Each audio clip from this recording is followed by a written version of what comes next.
موضوع أختي الكريمة يعني حياة البرزخ علم غيبي لا نستطيع أن نتكلم ونخوض فيه إلا بدليل من كتاب أو سنة. فموضوع حياة البرزخ أو ما بعد الممات هي يعني أشياء غيبية. فذلك هل يعلم الميت يعني أن هناك من يدعو له أو يستغفر له أو يحزن عليه أو كذا؟ فإذا مات ابن آدم انقطع عمله إلا من ثلاث.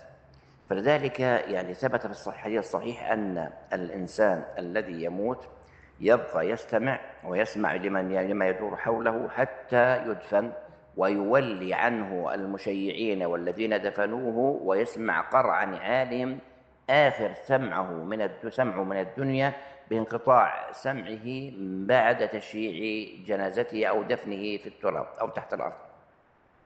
بعد ذلك ينقطع علمه وسمعه كما صح عن النبي صلى الله عليه وسلم. فلذلك أيضا حديث آخر، يعني هناك كثير حديث ضعيفة وربما بعضها يصححه أهل العلم، ولكن لا نخوض فيما لا نعلم، نقول دائما الله تعالى أعلى وأعلم.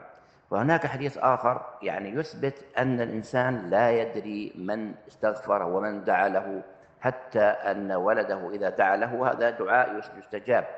وأيضا يعني يصل الميت بإذن الله تعالى الصدقة والدعاء، وأيضا الاستغفار، وأيضا كما جاء في الحديث: إذا مات ابن آدم انقطع عمله إلا من ثلاث: علم ينتفع به، وصدقة جارية، وولد صالح يدعو له.